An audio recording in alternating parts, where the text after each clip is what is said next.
हाथायाव खाख्लाबजानानै जोंनि रांखान्थि बिथिङा जोङो आन्दायब्ला जोंहा जोबोद खहा दङ। सानसेखालि डक्टर मुरली मन'हर जशिया जों बिथांखौ दिल्लीयाव बर' थुनलाइ आफादनि जोनोम सानाव जों लिंदोंमोन। बिथाङा बर' हारिखौ मोनसे थांखिनानै बुंदों, बर' हारिनाव गावनि टेक्न'लजि दं, बिरोंदामिन दं, जोंनि दानाय लुनाय गासिबो थांखिनानै बिथाङानो बुंदों जे टेक्न'लजिया बयनावबो थायो, टेक्न'लजिया बयनिबो गावनिखा, जोंनिखा। बिथाङा बुंदों बर'निखा आरो बर'नाव जि टेक्न'लजि दं, जि बिरोंदामिन दं, बे नोंसिनिनोखा। नाथाय जेब्ला बेखौ जोङो मुलुगाव लांगोन अब्ला बियो सोलोंथाइ जायो। आरो बिनिखायनो दिनै जोंनि दानाय लुनाय गासैखौबो दिनै जोङो मुलुगाव सोलोंथाइ महराव जायगा मोनहोनायनि खामानि मावनांगोन होननानै बिथाङा जोंखौ बुंदोंमोन। मानोना जोंनि टेक्न'लजिया लकेल आरो बे लकेल टेक्न'लजिया जेब्ला फसंथानाव जायगा मोनगोन बियो सोलोंथाइनि जायगा मोनहैबाय। दिनै बड'लेण्ड इउनिभारसिटियाव बेम्बु टेक्न'लजिनि मोनसे इउनिट दङ, बेम्बु टेक्न'लजिनि दङ, CIT आव फुड प्रिजार्भेसन माखासे टेक्न'लजि दङ, बर'नि नाफाम बानायनाय, बायदिसिना मेवाइ फिसिनाय, बायदिसिना माने बेफोरबायदि औवानि गिसिब हेबनाय, जेखाइ हेबनाय बेखौ इउनिभारसिटियाव फोरोङो।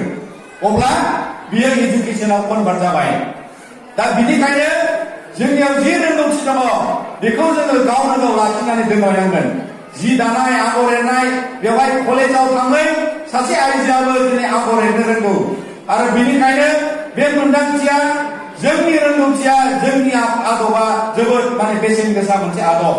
दा बेखायनो बे आदबखौ लांफानायजों लोगोसे जोंनि समाजखौ जोङो सोद्रोम खालायनांगोन।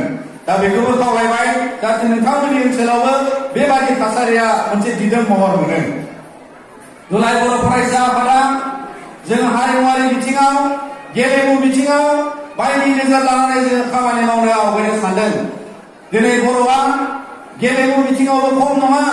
नोंथांमोननि जिल्लानिफ्रायनो बक्सिंआव चेम्पियनशिप जानाय दङ, जमुना बर'मोन दं, अंकुसिता बर'मोन दं, आरो बायदिसिना गेलेमुआव, फुटबलाव, बोरला गावनायाव, काबादियाव जेरावबो बर'नि गोरों गोरा माने राफोद लाइमोनफ्रा दिनै गेलेमुआवबो जोङो बिराद उदां।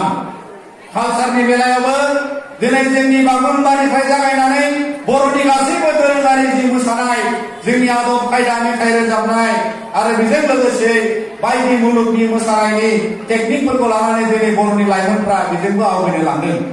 दा मोजां बाथ्रा। आरो बिनिखायनो जोङो बेखौ थुलुंगा होनायजों लोगोसे बेफोर खामानिखौ जोङो बिमा बिफा, फोरोंगिरि, दिथागिरिया बिनि थाखाय दुलाराय बर' फरायसा आफाद जायखिजाया हानजा, लाइब्रेरि एबा ओनसोलनि जौगाथायनि थाखाय बेफोरबादिखौ जोङो सुजुग सुबिदा होनांगोन। आरो बेबादिजोंनो जोंनि समाजा बेजों जोङो राफोद मोनसे समाज जानो हायो। आरो जोंनि गनायथि आरो आइडेन्टिटिखौ, जोंनि थामोनथानि मोनदांथिखौ जों अराय सम मुलुगाव जोङो फसंनानै दोनलांनांगोन आरो बे खामानिखौ जों अराय सम लांनांगोन। दा दिनै माखासे सावरायजानाय आयदायाव फैबाय जे बर' रावनि थाखाय सनितपुराव रायजो जानाय, बिस्वजितआव रायजो जानाय, मिसनाराव रायजो जानाय जि बर'फोरनि हाग्रा ओनसोलाव थानाय हानि आयेननि मोनथायजों लोगोसे जि माखासे पन्सायतनि जेंना, बेखौ लाजोबनानै दिनै जोङो मोगा मोगि गोबां थासारियाव दङ। जोङो गोबां खेब नाजानायावबो दिनै जों मावफुंजायैखौ मोनदों। आसाम सरकारा बारा गोसो गैया आरो बेबादिनो अफिसारफ्रा बारा गोसो गैया आरो दिनैसिमबो बे जेंनायाव जोङो गफबनानै थानांबाय। दा जों दुलाराय बर' फरायसा आफादा नाजाबाय थादों आरो बेजों लोगोसे जों दुखु मोनो जे जों बेसेबां खेब मावनायनि उनावबो, नारा नाथा नाजानायनि उनावबो दिनै बेफोरबादिया खालामनो हमदों। आरो लोगोसेयै फरायसालि प्रभिन्सियेलाइज जानांगौनि थाखाय जों आसाम सरकारखौ बारे बारे बुंगासिनो। आरो दाखालि जोंनि 5 बोसोरसालिया जथुम्मायाव फिन जोङो माखासे रेजुलेसन लानानै आसाम सरकारनो दैथायहरदों। बेयो जाबाय सेपारेट बर' डाइरेक्टरेटखौ, बर' बिजोंनि सेपारेट डाइरेक्टरेटखौ जोंनो नांथारगोन होननानै जोङो दुलाराय बर' फरायसा आफादा रेजुलेसन लानानै जों आसाम सरकारनो दैथायहरदों। आरो बेजों लोगोसे स्कुल प्रभिन्सियेलाइज जानांगौनि थाखाय जोङो बिथांमोनखौ थांखिनानै बुंहरदों। बेजों लोगोसे बे फरायसालिखौबो जों बुंदों नाथाय आरोबाव मोनसे खामानिखौबो जोङो आसामखौ खावलायदों जे बर' रावा आसामाव अफिसियेल लेंगुवेज जाफानो मोननांगोन दा दिनै जों खोनानो मोनदों बिथांमोना थांनाय खेबाव जि नटिफिकेसन होबाय बेखौथ' मावफुङासै नाथाय बे खेबाव मावफुंगोन होननानै बिथांमोना खोथा होदों आरो जोंनि बे फरेस्टनि जेंनाफोरखौबो मावफुंनायनि लामायाव बिथांमोना जोंनो खोथा होनानै दोनदों दा बे मिजिंखौ जों थिदों नाथाय बेसेबां सम जोंखौ बेबादि थगायगोन जोंबो बिथांमोननि फैसालिखौ बुजिनो आद्रा गैलिया दा दिनै थांनाय सप्ता खनसेसोनि सिगाङाव थांनाय बोसोराव बिथांमोना असमिया रावखौ गासिबो फरायसालियाव एबा आसामाव कम्पालसारि खालामजोबनायनि मोनसे आयदा लाबोदों आरो बे आयदाया जोंनि थाखायबो जोबोद गिथावथाव बिथांमोना मोनथाम मडेल लाबोदों मडेल एआ एसामिस मिडियाम फरायसालिनि थाखाय बेवहाय बुंबाय एसामिसआ 1 नाम्बार साबजेक्ट 2 नाम्बारा इंलिश 3 नाम्बारा 50 नाम्बारनि 50 नाम्बारनि बेलेग बेलेग रावनि दङ नङाबा नोंथाङा हिन्दी लानो हागोन पुरा 100 नाम्बारनि बे मोनसे मडेल नैथि मडेलाव बेंगली मिडियाम फरायसालियाव बेंगली 1 नाम्बार 2 नाम्बाराव इंलिश 3 नाम्बाराव बावहाय माने बेलेग बेलेग असमियाजों लोगोसे बर' 50 फरायनानै लांनो हागोन आरो नङाबा एसामिसखौ फरायनांगोन 100नि 3 मडेलाव होदोंमोन बर' मिडियाम फरायसालिफोरनि बर' मिडियाम फरायसालियावबो बर'आ 1 नाम्बार राव जे जोंनि बिजों जागोन इंलिश थाफागोन बेजों लोगोसे सोरबा 50 नम्बरनि बेंगली फरायनो हायो एसामिस बा बेंगली फरायनो हायो राभा गार' मिसिं बेबादि फरायनो हायो नङाबा एसामिससो फरायनांगोन 100 दा बेवहाय जों नुदों गोबां आसामाव रायजो जानाय बर' सुबुंफ्रा 50खौ फरायालासिनो सोरबा एसामिस फरायजोबनो हागौ आरो बिनिखायनो आसामनि बे पलिसिखौ जोङो सानफिननांगौ होननानै बिथांमोनखौ बुंदों जेराव इंराजि मिडियामाव दिनै बर' बिजोंखौ बर' साबजेक्टखौ जों एमआइ हिसाबै क्लास 1 निफ्राय बेवहाय एमआइ हिसाबै फरायो आरो दिनै बेबादि पलिसि लाबोनानै 50-50 रावखौ बोखावनानै गावसिनि एसामिसखौ थख' खालामलांनायनि मोनसे पलिसिखौ जों नुदों दा बिनिखायनो जोङो बिथांमोनखौबो बेवहाय बुंदों जाहाथे बिथांमोना बर' रावखौ जि रावा भारतनि संबिजिराव 80 सिडुलाव हाबबाय जेब्ला 80 सिडुलाव जायगा मोनो भारतनि 22था राव बे रावजों समान अधिकार बर' रावा एसामिस बेंगली तामिल गासिबो तेलुगु मालायालम बयजोंबो समान जोंनि रावा समान मोनथाय मोनो आरो बेनिखायनो बेयाव आसामाव बर' बिजोङा आरो बर' रावा रावनिबो गाहायाव गैया आरो बेखायनो जों आसामखौ खावलायदों जे जोंनि बर' रावा दिनै अफिसियेल राव हिसाबै फोसावजानांगोन आरो बे नङाब्ला दिनै जोङो जुडिशियेल एन्ट्रेन्स एग्जामाव बर' भाषाजों लिरनो मोनैनि थाखाय 50 नम्बरनि परिखा होनो मोनैनि थाखाय जोङो माने बेवहाय बर'नि अफिसार ओंखारा जोबोद दुखुनांथाव दा ओंखायनो गोबां खहा जायो जों बे रावनि जे सोमावसारनाय आसामाव बर' बिजोंखौ लानानै बर' लेंगुवेजखौ लानानै जोङो बेखौबो दुलाय बर' फरायसा आफादा गोग्गोमैनो लांबाय थागोन दा बेजों लोगोसे मोनसे राजनितिनि जे मोनसे जोंनि थासारि जोंनि राजनिति अधिकारनि जे मोनदांथि गोबाव समनिफ्राय जोङो जि आन्दोलनखौ नुबाय दिनै गोबां मुंख्लं जानायनि उनाव दिनैसिमबो जोंनि जे सोमावसारनाया दाबो जोबा जाबाय दा बेनि थाखाय दा बड'लेण्ड सोमावसारनायनि जे थासारियाव जोंनि राजनिति अधिकारनि थाखाय जोंनि बर'नि थामोनथानि थाखाय जि मोनसे जुजिनाय बे जुजिनाया दिनैसिमबो टेबोलाव दं आरो बे जुजिनाया दिनैसिमबो सावरायजानाय मोनसे थासारियाव दङ दा बेखायनो जोङो बे खौरांखौ होनो हायो जे दुलाय बर' फरायसा आफादजों लोगोसे एनडिएफबि प्रग्रेसिभ आरो बेवहाय पिपल जयेन्ट एक्सन कमिटि नोंथांमोननि मददआव जि सोमावसारनायखौ हादोर मैलों जोङो खालामदों आरो जि सोमावसारनायाव नोंथांमोननि ओनसोलनिफ्रायबो मुंख्लं आरो बिदिनो गासै 5,000निबो बारा बिथांमोना जिउ बावलांबाय आरो बिनि थाखायनो बे मोनसे आद्रा मिजिं बे मोनसे जोंनि गेदेर मिजिं आरो बे गेदेर मिजिंखौ जोङो थाबैनो भारत सरकारा जोंनि थाखाय माबा मोनसे राहा लामानि गेजेरजों सुस्रांनानै होगोन होननानै जोङो बेखौ मिजिंथिदों। दिनै नोंथांमोनाव आलासि फैनो गोनाङा गाहाय नेहाथारिमोन बिथांमोना दिल्लीयाव दाखालिनिफ्राय दंहैयो। बेबायदि मोनसे भारत सरकारजों सावरायनाय सोलिगासिनो दङ जे बर'नि जेंनाखौ जोबथा महर लाबोनो थाखाय बिथांमोना सावरायनायाव बाहागो लानो थांदों आरो बिनिखायनो बिथांनि बदलै आं बेयाव नोंथांमोननि ओनसोलाव सफैदों। दा दिनै बे मोनसे अधिकारखौ लानानै बे मोनसे जोंनि दाबिखौ लानानै दिनै बेवहाय एबसुनि दैदेनगिरि जालांनाय बे ओनसोलखौ बेंनानै दोननाय साननो हनो गोरों मेलेमजिबि बिथांमोनाबो दिनै जों बयबो सानो जे बर' हारिया संकल्प सनियानि गेजेराव बिएससि जालांबाय बिटिसि जालांबाय आरोबाव माबा मोनसे दिनै जुदि जोङो बेयाव गेजेर खोलोबनि सुबुंफ्रा खहा जानांगौबा जोबोद दुखु थागोन होननाया थारैनो सैथो। जोंबो दुखु मोनो।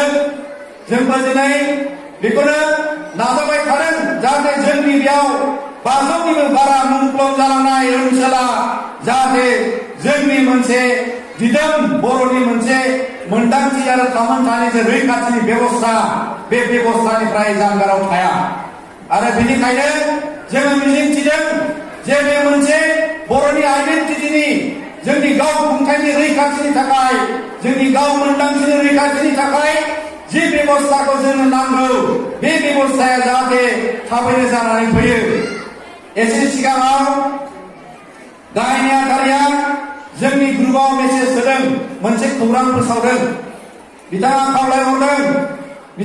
खावलायहरदों जे गासैबो नखर समाज गामि जेरावखि थाया मानो बयखौबो जोंनि बे सोलिबाय थानाय सावरायनायनि थाखाय मोजां मोनसे फिथाइ थायनायनि थाखाय बयखौबो अबंनाव आर'ज गाबनो थाखाय खावलायहरदों दिनैनि बेलासियाव। बिनिखायनो मिजिंथिबाय नोंथांमोन बयबो न'आव थांफिननानै गामियाव गावनि बाथौ थानसालियाव गिर्जायाव गावनि न'खराव बयबो नोंथांमोना जाहाथे दान्दिसे आर'ज गाबो जे जोंनि नैबे बर'नि जेंना बोस्रांनायनि लामाया मोनसे स्र' महर मोगथां मोननायनि थाखाय जोङो अबंनाव आर'ज गाबनो। दा बिनिखायनो बे खावलायनायखौ आङो बयनिबो सिगाङाव फोसावखाबाय जाहाथे नोंथांमोना बेबादि मोनसे आर'ज गाबनायखौ लाखियो। दा बेजों लोगोसे मोनसे गोसोखांनो लुबैदों जे दिनै जों आसामाव बर'नि मोनदांथि रैखाथि थामोनथानि थाखाय जों आसामजों गावनायनि थाखाय डिभाइड आसाम 50-50 होननानै जोङो सोमावसारबोबाय। आरोबाव दिनै आसामाव मोनसे थासारि जाबाय बिथांमोना आसाम सुक्तिनि 6 नम्बर दफानि क्लज 6 नि हाबाफारिखौ लानानै दिनै जों जुलाइ बर' फरायसा आफाद आरो गासैबो ट्राइबेल माहारिया जोङो बिथांमोनखौ बुंदों मानोना बे 6 नम्बर क्लज 6 आव असमियाफोरनि राजखान्थियारि राव बिथिङाव समाज बिथिङाव रैखाथि होनायनि थाखाय आयेनारि रैखाथि लाबोनांगौ होननानै बिथांमोना लिरनाय दङ। नाथाय एकर्ड जाजेननाय 1985 नि उननिफ्रायनो बड'फा उपेन्द्र ब्रह्मनि दैदेननायजों आरो गुबुन गुबुन जोंनि बर' हारिनि गेजेरनिफ्राय जोङो बेखौ होबथाबोदों जे दिनै जुदि बेयो असमियाफोरनि थाखायल' जायोब्ला बेयाव जोंहा बुंनांगौ दं। जुदि बे रैखाथिया असमियाफोरनि थाखायल' जायोबा जोंहा बेवहाय सोंखारिनांगौ दं आरो बिनिखायनो जोङो बड'लेण्ड सोमावसारदोंमोन। बिनिखायनो जोङो दिनै बर'लेण्डनि लोगोसे जोंनि राव थुनलाइया आसामाव रैखाथि जानो हाया होननानै जोङो मोनसे फोथायनायखौ लादों आरो दिनैबो जुदि बिथांमोना जानुवारिनि गेजेराव मोनसे रिपर्ट होनो नागिरदों। जोङो CC2 मोनसे आफाद दङ अल आसाम ट्राइबेल संघनि दैदेननायजों गासैबो आसामनि ट्राइबेल अर्गानाइजेशनफोरनि मोनसे आफादनि गेजेरजों बिथांमोननि कमिटियाव मोनसे लिरनाय होबोदों।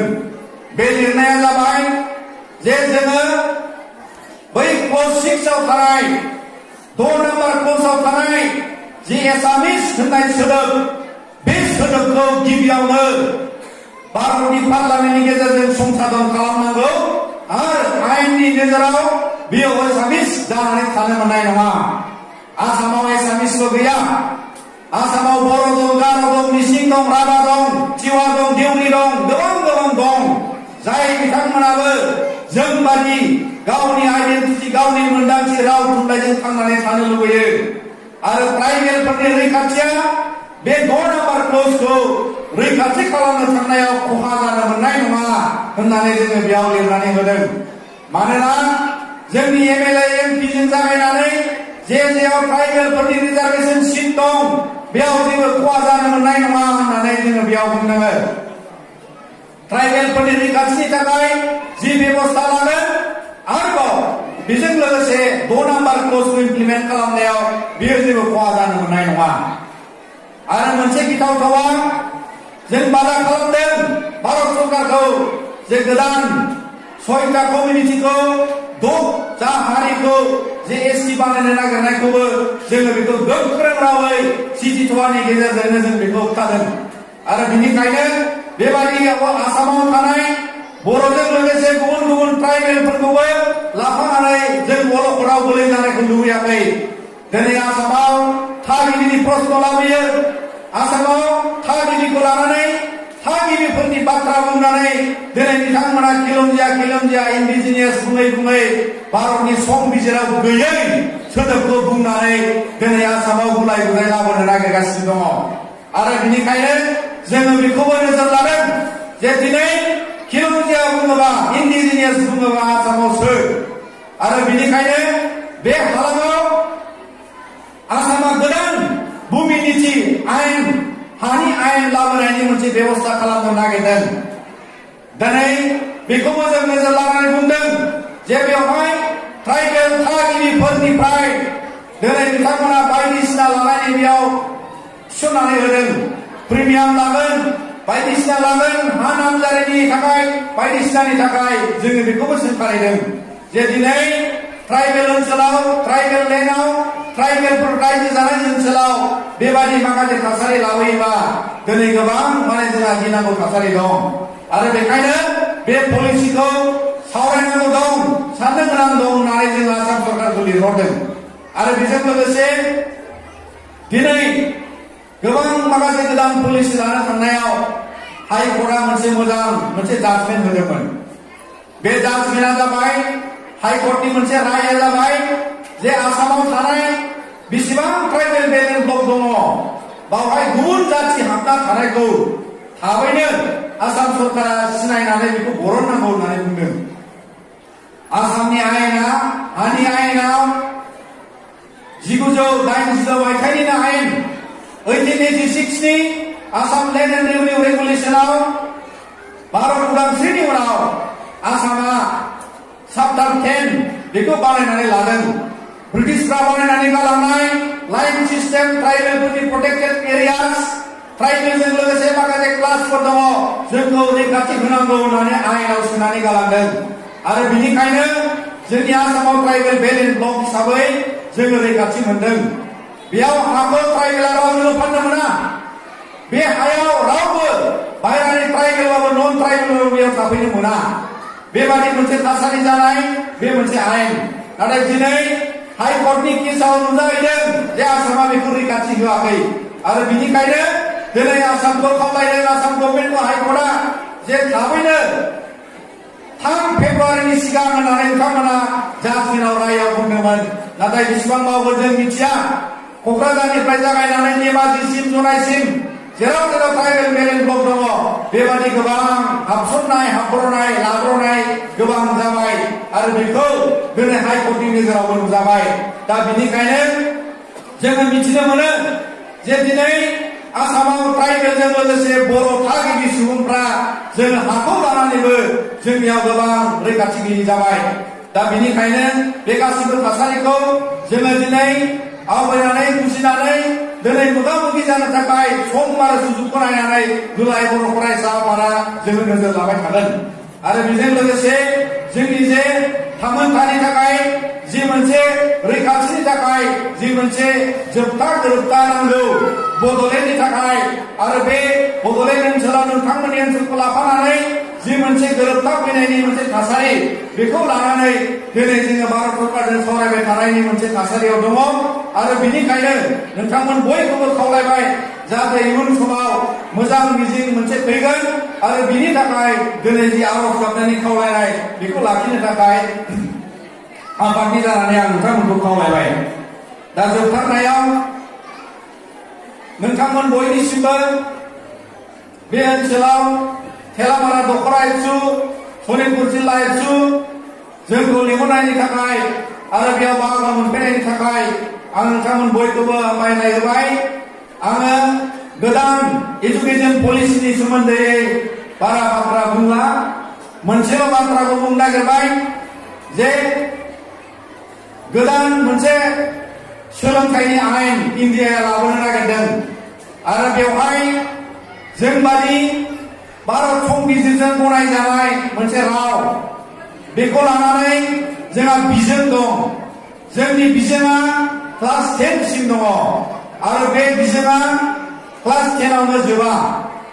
बे बिजोङा 11, 12 जेसेबां थांनांगौ बियो थांबाय थागोन आरो बेबादि सम आरो सुजुगखौ जोंनि बेबादि भारतनि संबिजिराव गनायथि मोननाय रावा जों बेखौ लालांबाय थानांगोन आरो समान समान जोंहा अधिकार दङ आरो बिनिखायनो गोदान जि मोनसे एजुकेशननि सोलोंथाइनि आयेन जागोन इन्डियायाव बेखौ थांखिनानै आसामाव आरो जोंनि ओनसोलाव गोबां नोंथांमोना सिगाङाव खोनाबाय नारा नाथा, नाथाय दुलाराय बर' फरायसा आफाद, बर' थुनलाइ आफादा बेवहाय जेबो कमप्रमाइज खालामाखै आरो जोंहा फोथायनाय दं जे बर' रावा उन नङा गोजौआवसो थांगोन आरो बिनिखायनो बर' बिजोंनि सोलोंथाइया उन नङा गोजौआवसो थांगोन आरो बेजोंनो जोङो बुहुमाव मिथिसार होनांगोन, बुहुमाव दिनै मालायखौबो सोलोंहोनांगोन बर' रावखौ, बर' बिजोंखौ।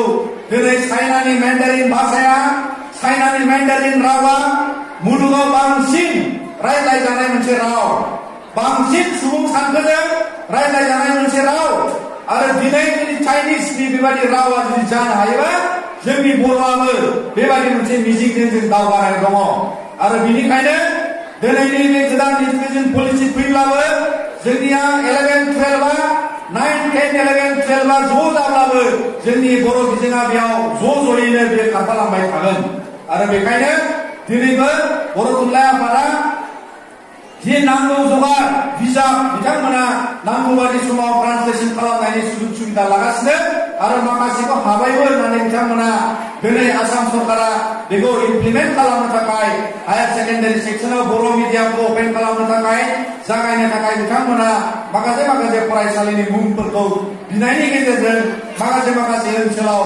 बेबादि माखासे मुं फारिलाइखौ हरनाय जाबाय।